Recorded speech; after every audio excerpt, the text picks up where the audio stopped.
அன்பு தமிழ் நெஞ்சங்களுக்கு வணக்கம். நான் இப்போ வாசிக்க போகிற கதை எழுத்தாளர் கந்தர்வன் எழுதிய அதிசயம் என்ற கதையை பற்றி தான் நான் இப்போ வாசிக்க போகிறேன். அதுக்கு முன்னாடி அவரை பற்றி ஒரு சிறிய அறிமுகம் பண்ணிக்கலாம்னு நினைக்கிறேன். எழுத்தாளர் கந்தர்வன் முதல்ல கவிஞராக தான் அறிமுகமாகிறாரு. முற்போக்கு கவிஞராக அறிமுகமாக இருக்கார். அவருடைய கவிதை வரிகள்லாம் பொட்டில் அடித்த மாதிரி நச்சு நச்சுன்னு இருக்கும். உதாரணமாக, விதவிதமாய் மீசை வைத்தோம், வீரத்தை எங்கேயோ துளைத்தோம்னு எழுதியிருப்பார். பெண்களை பற்றிய பெண்ணிய கவிதையில் நாளும் கிழமையும் நலிந்தோருக்கு இல்லை, ஞாயிற்றுக்கிழமையும் பெண்களுக்கு இல்லைன்னு எழுதியிருப்பார். இரட்டை கோலை முறை கிராமத்தில் இன்னும் கூட சில கிராமங்களில் இருக்குது. அதை எதிர்த்து போராடினாங்க. கம்யூனிஸ்டுக்கெல்லாம் நிறைய எல்லா இடங்கள்லையும் போராடினாங்க. அதை ஒரு 4 வரியில் நச்சம் சொல்லியிருப்பார். பொது கிளாஸில் டீ கேட்க, தனி கிளாஸில் டீ கொடுக்க, ஒரு டீயின் விலை 9 உயிர்கள் என்று விலைவாசி உயர்ந்து கிடக்கிறது அப்படின்னு சொல்லி தீண்டாமல் எதிர்த்து போராடின கம்யூனிஸ்ட் போராட்டத்தை ஒரு 5 வரியில் நச்சன்னு சொல்லியிருப்பார். அவர் ஒரு இடதுசாரி செயற்பாட்டாளர்.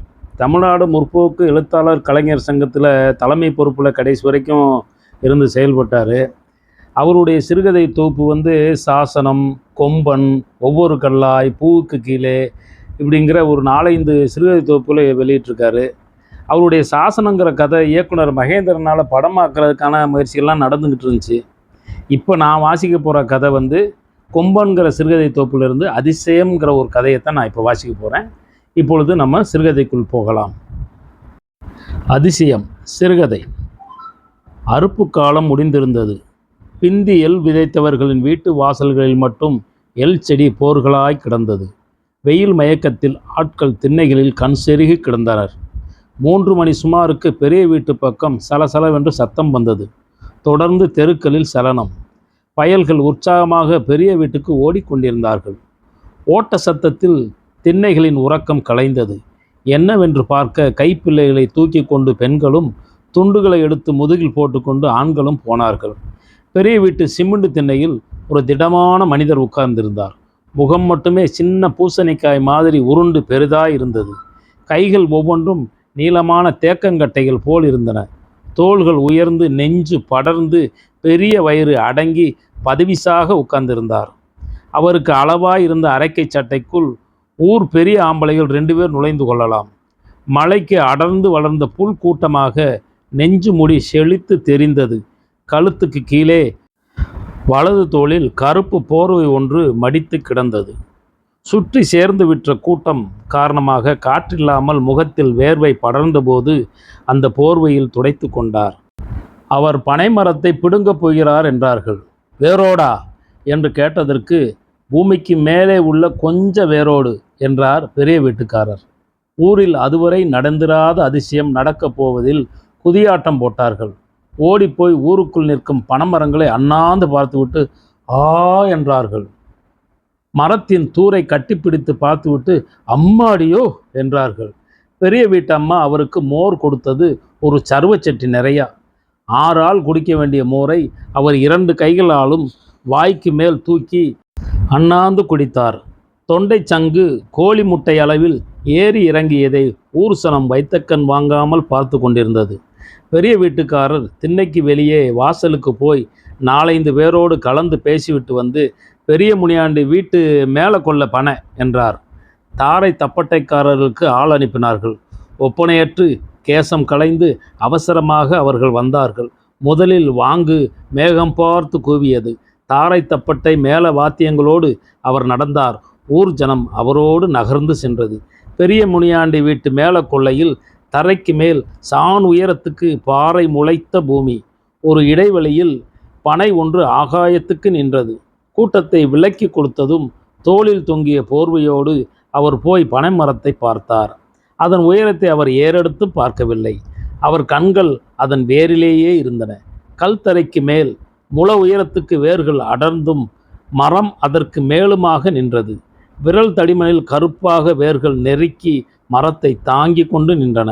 அவர் அடிமரத்தை தொட்டு வணங்கினார். பிறகு நெடுஞ்சான் கிடையாக மரத்தடியில் விழுந்து கும்பிட்டு எழுந்தார்.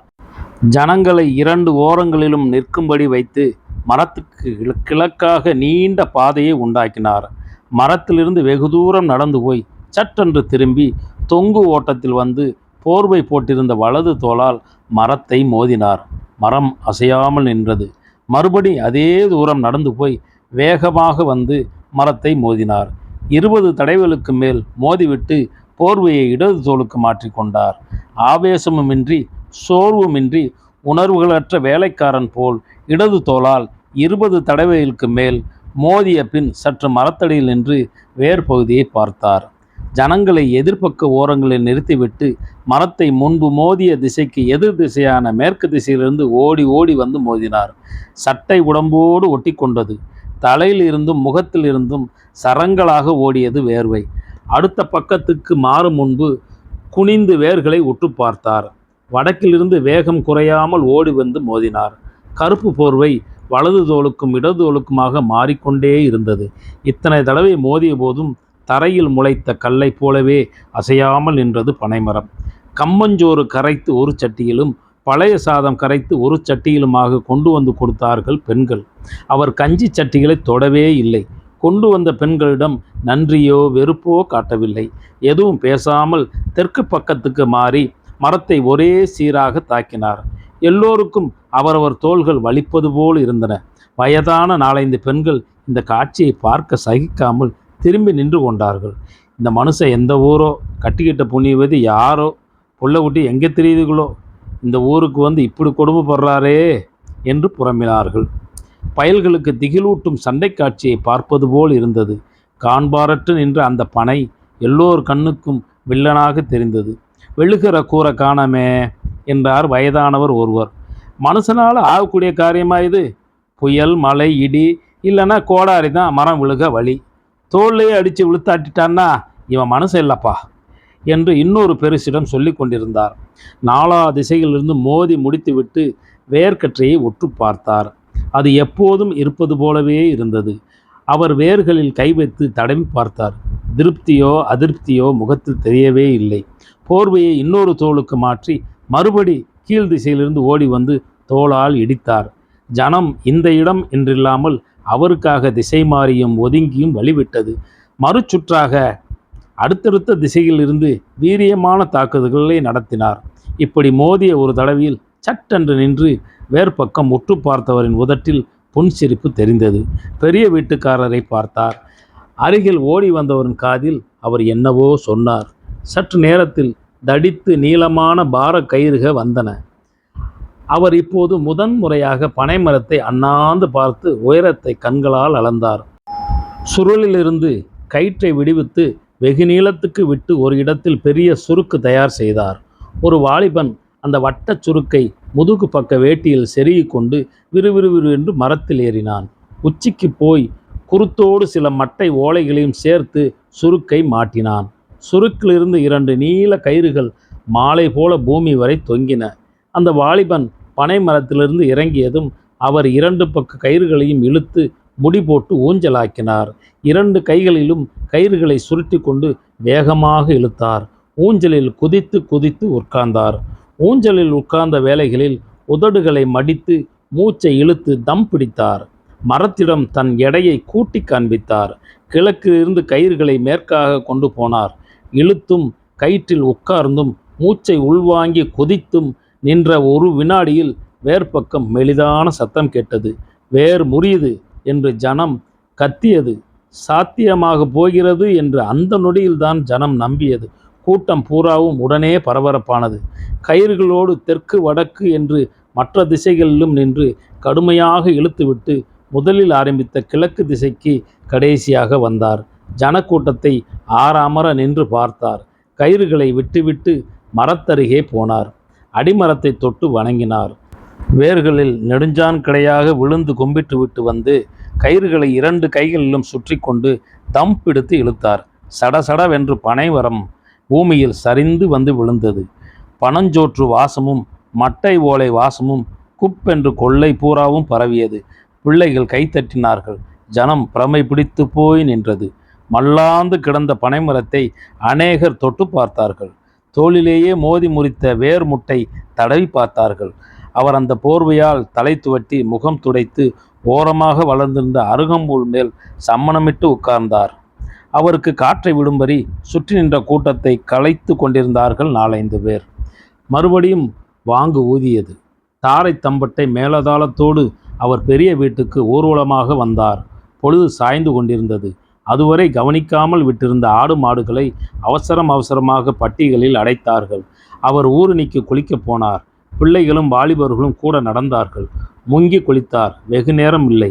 4-5 முங்குகள்தான். சுகவாசியாக தெரியவில்லை. வேட்டியை கசக்கி பிழிந்து நடு தண்ணீரில் நின்று தலை துவட்டி அதையே கட்டி கொண்டார். சட்டையை பிழிந்து மாட்டிக்கொண்டார். போர்வையை நனைக்காமல் கையில் எடுத்துக்கொண்டு திரும்பினார். சட்டை கலற்றிய அவர் உடம்பை பார்த்த வாலிபர்கள் தெருமுனையில் நின்று கைதட்டி வாய் புலந்து பேசினர். 2 சேவல்களை அடித்து பெரிய முனியாண்டி வீட்டில் சாப்பாடு. எல்லோரையும் போகச் சொல்லி கதவை சாத்தி கொண்டு சாப்பாடு போட்டார்கள். எவ்வளவு சொல்லியும் ஈர வேட்டி சட்டையோடையே சாப்பிட்டார். வெளியே வந்ததும் அவரை பெரிய வீட்டுக்கு அழைத்து போனார்கள். நிலா பாலூற்றிய பெரிய வீட்டு வாசலில் அவர் தோளில் இருந்த போர்வையை எடுத்து தரையில் விரித்தார். பெரிய வீட்டுக்காரர் முதல் ரூபாய் நோட்டை போர்வையில் போட்டார். ஜனங்கள் வீடுகளுக்கு போய்விட்டு வந்தார்கள். அவர் போர்வைக்கு பக்கத்தில் நின்று கொண்டிருந்தார். முந்திகளிலிருந்தும் பைகளிலிருந்துமாக நோட்டுகளும் சில்லறைகளும் போர்வையில் விழுந்தன. ஈர வேட்டியும் சட்டையும் காற்றில் உலர்ந்து கொண்டு வந்தன அவருக்கு. எல்லோரும் பார்க்க கொஞ்சம் சில்லறைகளை எடுத்து சட்டை பைக்குள் போட்டு கொண்டார். மீதி பணத்தை போர்வையின் ஒரு மூலையில் முடிச்சு போட்டார். மடித்து முன்போல் போர்வையை தோளில் போட்டு கொண்டார். எல்லோரையும் பார்த்து கும்பிட்டு விட்டு நிலா வெளிச்சத்தில் நடக்க துவங்கினார். மெயின் ரோட்டுக்கு பஸ் பிடிக்க. சோனி சொங்கியெல்லாம் போடும் காசுகளை வேண்டி அந்த பலவான் பிச்சைக்கார முகத்தோடு சற்று முன் விரித்த போர்வைக்கு முன் வெகுநேரம் நின்றது அன்று நடந்த எல்லா அதிசயங்களிலும் பெரிய அதிசயமாக இருந்தது ஜனங்களுக்கு. நன்றி, வணக்கம்.